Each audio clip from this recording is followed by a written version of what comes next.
रामकृष्णारी मित्रांनो, सर्वांना जय भीम, जय शिवराय। मित्रांनो, काल माननीय प्रकाश आंबेडकर साहेबांनी ईव्हीएम मशीन बाबत अनेक गोष्टी क्लिअर केल्या आणि अगदी स्पष्टपणे सांगितलं आणि हे डायरेक्ट इलेक्शन कमिशनला सांगितलेलं आहे।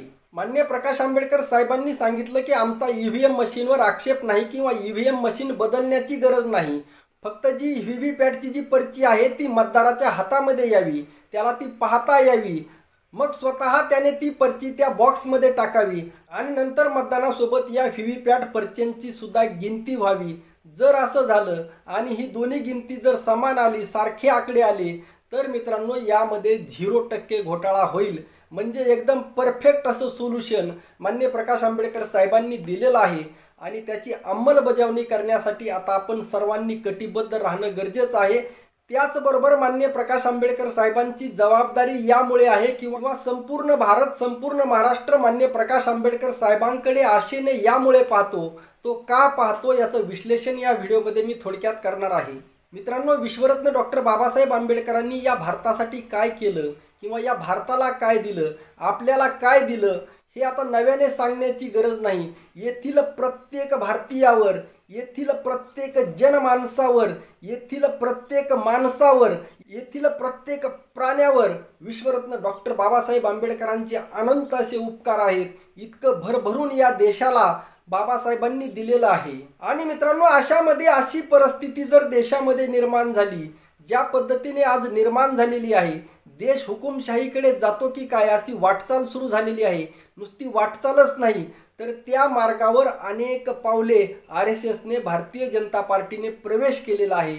आणि अशामध्ये जेव्हा हुकुमशाहीची या देशामध्ये सुरुवात झालेली आहे, अशामध्ये मग जनतेने पाहावं कोणाकडे?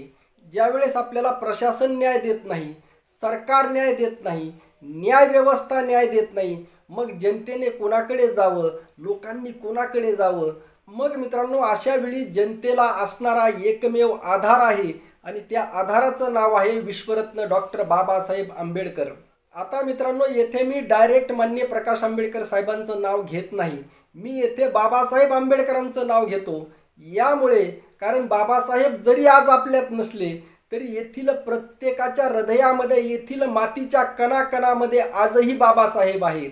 माननीय प्रकाश आंबेडकर साहेब बाबासाहेबांचे वारस आहेत, त्या विचाराने चालत आहेत, समर्थपणे नेतृत्व करत आहेत।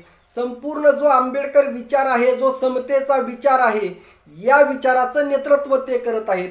यामुळे आपण त्यांच्याकडे आशेने पाहत आहोत, परंतु जो मूळ विचार आहे, जो मूळ गाभा आहे, तो फक्त आणि फक्त विश्वरत्न डॉक्टर बाबासाहेब आंबेडकरच आहेत। आणि त्यामुळे मित्रांनो, हा विचार मोठा होणं गरजेचं आहे, हा विचार व्यापक होणं गरजेचं आहे, हा विचार येथील जनमानसातील प्रत्येकाच्या हृदयात रुजणं गरजेचं आहे, प्रत्येकापर्यंत जाणं गरजेचं आहे। प्रत्येक जण बाबासाहेबांचा अनुयायी बनणं गरजेचं आहे, प्रत्येकाच्या हृदयामध्ये बाबासाहेबांचे विचार रुजणं गरजेचं आहे। आता ठीक आहे मित्रांनो, पाहिजे त्या प्रमाणात त्याचा प्रचार प्रसार झाला नाही किंवा मनुवादी व्यवस्था अजून बळकट झालेली आहे, तरी सुद्धा बाबासाहेब नावाची एक जी शक्ती या देशामध्ये आहे, तिला कोणीही नष्ट करू शकत नाही। आणि तीच शक्ती, त्याच शक्तीकडे या हुकुमशाहीला संपवण्याची ताकद आहे।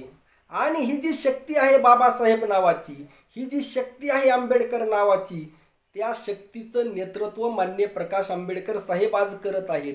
केवळ नेतृत्व करत नाही तर अगदी समर्थपणे, सक्षमपणे नेतृत्व करत आहेत। आणि त्यामुळे आपण सर्वजण त्यांच्या पाठीमागे आहोत आणि आपल्या सर्वांचं कर्तव्य आहे की त्यांना पाठिंबा देणे, त्यांचे हात बळकट करणे। मित्रांनो, ही लढाई समजून घ्या। काल जे माननीय प्रकाश आंबेडकर साहेबांनी ईव्हीएम मशीन बाबतीत जे सांगितलं, ते जर माझ्या मित्रांनी जर ऐकलं, जे काही मित्र मला म्हणतात की तुम्ही सारखं माननीय प्रकाश आंबेडकर साहेबांना का सपोर्ट करता, या लोकांना दिलेलं हे एक सनसनीत उत्तर आहे।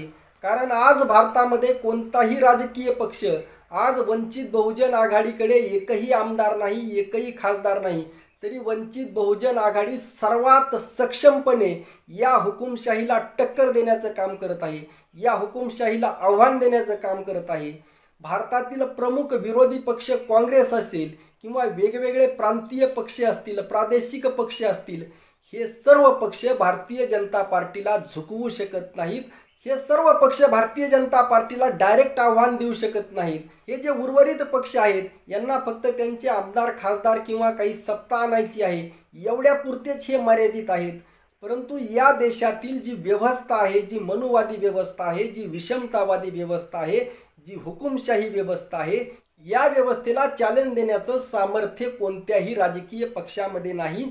फक्त याला एक्सेप्शनमध्ये अपवादमध्ये फक्त एकच पक्ष आहे, एकच नाव आहे आणि ते नाव आहे माननीय प्रकाश आंबेडकर साहेब. मग अशा वेळी त्या मित्रांनी लक्षात घ्यावं की आम्ही जी मांडणी करत आहोत, आपण जी मांडणी करत आहोत त्या मांडणीला हा सज्जड असा पुरावा आहे. या मांडणीमध्ये काही ना काही तथ्य आहे, काही ना काही वास्तव आहे. आज हा जो विचार आहे शिवराय फुले शाहू आंबेडकरांचा, हा जो विचार आहे वारकरी साधू संतांचा, माननीय प्रकाश आंबेडकर साहेबांनी वारंवार सांगितलेला आहे की वारकरी साधू संतांचा विचार म्हणजेच संविधान. हा विचार सक्षमपणे जर कोण चालवत असेल तर ते माननीय प्रकाश आंबेडकर साहेब चालवत आहेत. आणि यामध्ये जर तुम्ही वर्ग पाहत असताल, वर्ण पाहत असताल, क्लास पाहत असताल, जात पाहत असताल तर मित्रांनो ते पाहणाराची दृष्टी अपंग आहे. त्या पाहणाराच्या बुद्धीचा तेवढा विकास झालेला नाही असं समजा. मित्रांनो, त्यामुळेच मी महाविकास आघाडीला या व्हिडिओच्या माध्यमातून आव्हान करत आहे की माननीय प्रकाश आंबेडकर साहेबांचं महत्त्व ओळखा. ठीक आहे, आपण नैतिकदृष्ट्या सांस्कृतिकदृष्ट्या लढायला सक्षम आहोत, परंतु राजसत्ता सुद्धा महत्त्वाची आहे आणि वंचित बहुजन आघाडीला सुद्धा जर सत्तेमध्ये यायचं असेल तर आजच्या परिस्थितीनुसार महाविकास आघाडीला सोबत घेणं गरजेचं आहे. अशा वेळी दोघांनीही न ताणता वंचित बहुजन आघाडीला किमान 8 ते 12 जागा देणं अत्यंत आवश्यक आहे. यापेक्षा जर कमी जागा दिल्या तर वंचित बहुजन आघाडीने सेपरेट लढल्यालं चांगलं. कारण एवढं होऊनही, एवढं सक्षम पर्याय देऊनही जर महाविकास आघाडीचे डोळे उघडत नसतील, माननीय प्रकाश आंबेडकर साहेब महाविकास आघाडीमध्ये जर आले तर महाराष्ट्रामध्ये महाविकास आघाडी आणि वंचित बहुजन आघाडीचे मिळून 40 खासदार निवडून येणार. आणि जर माननीय प्रकाश आंबेडकर साहेबांना इंडिया आघाडीमध्ये जर सामील करून घेतलं राष्ट्रीय पातळीवर तर भारतीय जनता पार्टीचे 150 पेक्षा जास्त खासदार निवडून येणार नाहीत. आणि याच्याही पुढचं एक भयानक असं वास्तव आहे जे मी तुम्हाला उद्याच्या व्हिडिओमध्ये सांगणार आहे. मित्रांनो, ते जर झालं तर या देशामध्ये नवीन क्रांती होणार आहे. तो क्रांतीचा व्हिडिओ उद्या नक्की येणार आहे, वाट पहा. आपलं सर्वांचं आजच्या या व्हिडिओवरचं मत नक्की कळवा. आजच्या पुरतं एवढंच. रामकृष्ण हरी. जय जगद्गुरू. जय शिवराय. जय भीम.